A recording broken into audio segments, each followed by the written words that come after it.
Assalamualaikum warahmatullahi wabarakatuh. Saya Salma Melenia Medina dengan NIM 1810311320034 akan mempresentasikan dengan judul Analisis Dampak Pandemi COVID-19 terhadap Bisnis dengan dosen mengampu Bapak Dr. Ahmad Yunani SE, MSI dan Ibu Rahmini SE, ME. Bab 1. Pendahuluan. Latar belakang masalah. Indonesia telah melaksanakan masa tanggap darurat penanganan COVID sejak awal Maret 2020. Kemudian disusul modifikasi kebijakan karantina wilayah menjadi PSBB dimulai pada tanggal 10 April 2020 di Jakarta. Kemudian disusul beberapa kota satelit Jakarta. Lalu diikuti wilayah lain dalam lingkup provinsi, kabupaten, atau kota yang menunjukkan kecenderungan peningkatan kasus secara signifikan. Walaupun kebijakan PSBB tidak dilaksanakan serentak ke seluruh wilayah, dampaknya terhadap sosial ekonomi masyarakat tetap terasa se-Indonesia. Virus corona atau Coronavirus Disease 2019 atau COVID-19 telah membuat perekonomian Indonesia terkontraksi. Dampak virus corona atau COVID-19 nampaknya berimbas pada semua sektor, terutama pariwisata dan sektor-sektor lainnya. Bank Dunia memproyeksikan pertumbuhan ekonomi di Indonesia pada tahun ini akan tertekan di level 2,1%. Penyebab dari menurunnya pertumbuhan ekonomi ini karena meluasnya penyebaran COVID-19 baik di dalam negeri maupun di luar negeri. Pertumbuhan ekonomi RI telah diperkirakan di bawah Bank Indonesia diperkirakan sekitar 2,5% saja yang biasanya mampu tumbuh mencapai 5,02%. Dampak pandemi COVID-19 terhadap kondisi makro Indonesia bisa dilihat dari beberapa kejadian. Yang pertama, pada bulan April tahun 2020, sekitar 1,5 juta karyawan dirumahkan atau di PHK, pemutusan hubungan kerja, di mana 1,2 juta pekerja itu berasal dari sektor formal dan 265.000 dari sektor informal.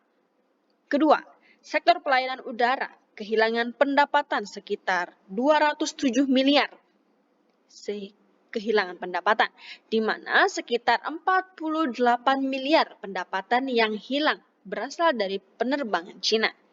Ketiga, jumlah wisatawan menurun sebanyak 6.800 per hari, khususnya wisatawan dari Cina. Keempat, menurut Perhimpunan Hotel dan Restoran Indonesia atau PHRI bahwa terjadinya penurunan tingkat okupansi hotel di Indonesia sebanyak 50%, sehingga terjadi penurunan jumlah devisa pariwisata lebih dari setengah dibandingkan tahun lalu. Kondisi buruknya perekonomian akibat dampak pandemi COVID-19 bukan hanya dirasakan pada skala global dan nasional. Hal tersebut juga dirasakan di Kalimantan Selatan, lebih khususnya di Kota Banjarbaru. Setelah terpuruk pada tahun 2020, hingga kini bisnis perhotelan di Kalimantan Selatan masih sulit bangkit. Okupansi pun tetap jauh dari normal, sehingga sejumlah hotel masih memilih merumahkan sebagian karyawan demi bisa menutupi biaya operasional. Dapamq Hotel Banjarbaru misalnya, saat ini terpaksa masih merumahkan sejumlah karyawan karena pendapatan hotel masih belum maksimal dibandingkan waktu normal sebelum pandemi melanda. General Manager Grand Dapamq Hotel Banjarbaru, Roy Amazon mengatakan, karyawan yang masih mereka rumahkan ada sekitar 10% dari seluruh jumlah karyawannya. Hal tersebut dikarenakan okupansi masih turun naik. Pada Desember 2020 dilampirkan tingkat hunian sebenarnya sempat meningkat hingga mencapai 70%. Akan tetapi pada 2021 ini kembali turun. Sekretaris Badan Pengurus Daerah atau BPD Perhimpunan Hotel dan Restoran Indonesia (PHRI) Kalimantan Selatan. Fahmi membenarkan jika bisnis hotel di Kalimantan Selatan belum normal, di Kota Banjarbaru akan kian memburuk. Mengingat bisnis perhotelan di Kota Banjarbaru yang saat ini telah menghadapi situasi pandemi COVID-19 selama 1 tahun. Penulis tertarik meneliti hal tersebut. Urgensi proposal skripsi ini mengingat kontribusi bisnis perhotelan bagi pembangunan ekonomi dan masyarakat di Kota Banjarbaru. Pada maka melalui proposal ini, penulis akan mengangkat judul Analisis Dampak Pandemi COVID-19 terhadap Bisnis Perhotelan di Kota Banjarbaru. Dampak pandemi COVID-19 terhadap bisnis perhotelan di Kota Banjarbaru. Rumusan masalah. Dari paparan di atas, proposal skripsi ini akan berfokus pada 2 rumusan masalah, yaitu apa saja dampak pandemi COVID-19 terhadap bisnis perhotelan di Banjarbaru, dan bagaimana strategi dalam menghadapi dampak pandemi COVID-19 terhadap bisnis perhotelan di Banjarbaru. Tujuan penelitian. Dari 2 rumusan masalah di atas, maka pada proposal skripsi ini penulis menetapkan 2 tujuan, yaitu mengetahui dampak pandemi COVID-19 terhadap bisnis perhotelan di Banjarbaru dan mengetahui strategi dalam menghadapi dampak pandemi COVID-19 terhadap bisnis perhotelan di Banjarbaru. Manfaat penelitian. Sebagai sebuah karya akademik, penulis berharap hasil karya ini bermanfaat. Adapun manfaat dari hasil penelitian ini adalah manfaat untuk penulis. Penelitian ini sebagai pengembangan kemampuan dari bidang penelitian dan menerapkan ilmu atau teori yang penulis dapatkan selama perkuliahan serta syarat untuk menyelesaikan pendidikan yang penulis tempuh. 1.4.2 Manfaat untuk pemerintah dan DPRD. Penelitian ini diharapkan dapat digunakan sebagai bahan masukan bagi kebijakan dan pengambilan keputusan dalam merumuskan dan merencanakan arah pembangunan ekonomi terkait pengembangan bisnis perhotelan di Kota Banjarbaru. 1.4.3 Untuk akademisi. Penelitian ini dapat menjadi bahan pertimbangan untuk penelitian selanjutnya dan menambah wawasan ilmu pengetahuan mengenai bisnis perhotelan. 1.4.4 Untuk masyarakat dan pelaku bisnis perhotelan. Penelitian dapat memberikan wawasan mengenai dampak pandemi terhadap bisnis perhotelan di Kota Banjarbaru, sehingga masyarakat dapat menyiapkan diri dan mengambil langkah tepat untuk mengembangkan potensi diri dan merencanakan apa yang harus disiapkan di masa mendatang. Diharapkan pula, penelitian ini dapat menjembatani komunikasi antara pemerintah dan pengusaha bisnis perhotelan dalam rangka memberikan solusi bagi perbaikan bisnis perhotelan di Kota Banjarbaru ke depannya. Bab 2. Tinjauan pustaka. 2.1 Landasan teori. Penelitian ini akan menggunakan beberapa landasan teori. Landasan teori adalah sebuah konsep dengan menyatakan yang tertata rapi dan sistematis memiliki variabel dalam penelitian, karena landasan teori menjadi landasan yang kuat dalam penelitian yang akan dilakukan. Oleh karena itu, dengan menciptakan landasan teori yang baik dalam penelitian akan menjadi salah satu hal terpenting, karena landasan teori menjadi sebuah landasan dalam penelitian itu sendiri. Berikut ini penulis paparkan. 2.1.1 Pengertian analisis. Menurut Sugiono, analisis adalah kegiatan untuk mencari pola atau cara pikir yang berkaitan dengan pengujian secara sistematis terhadap sesuatu yang menentukan hubungan antar bagian, serta hubungannya dengan keseluruhan.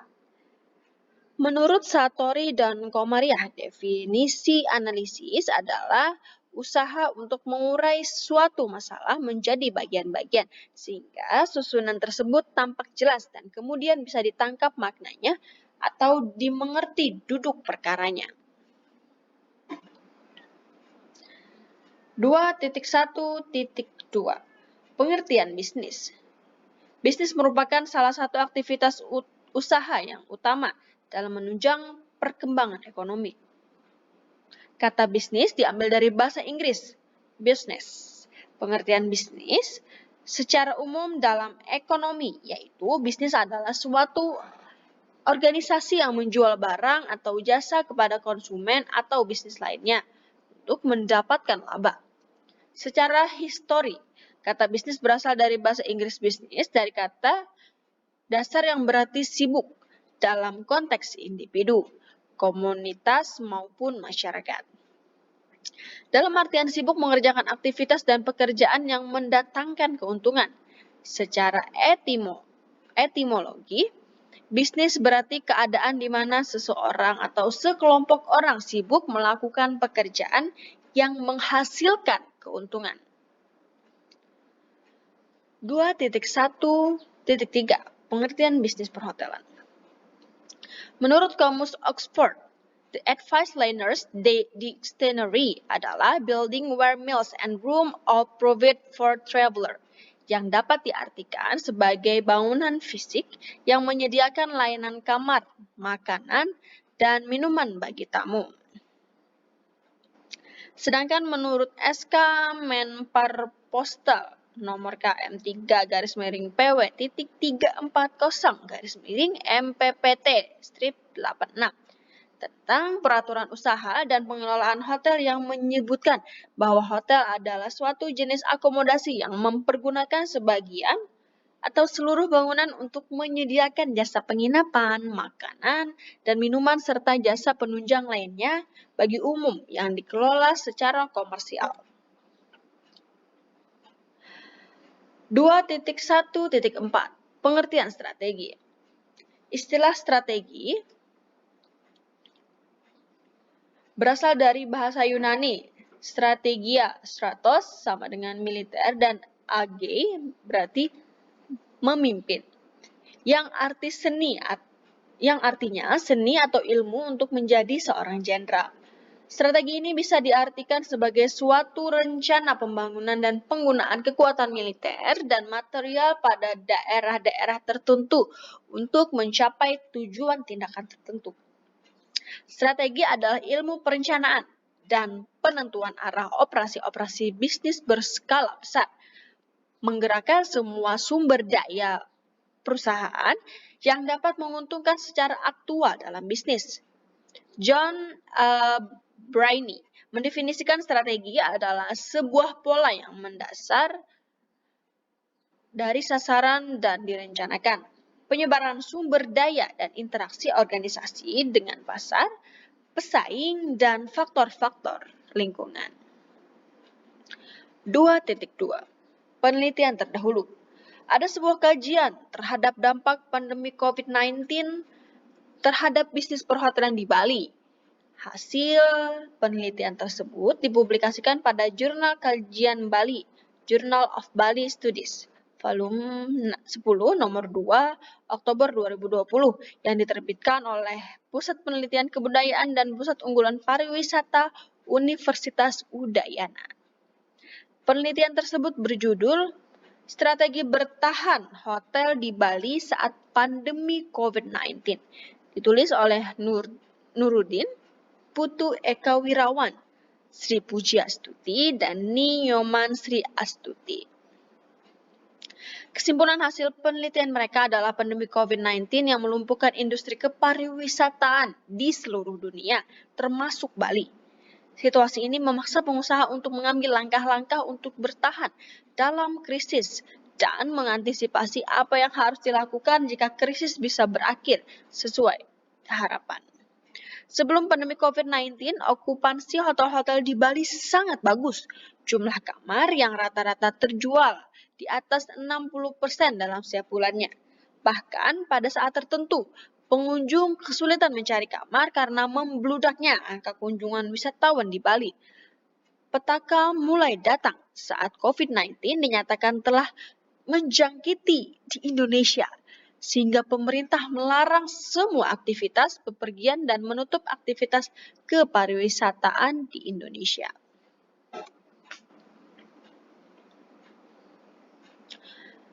Bab 3. Metode penelitian. 3.1. Jenis dan sifat penelitian. Penelitian ini berjenis kualitatif dan bersifat analisis deskriptif. Berbeda dengan metode penelitian kuantitatif.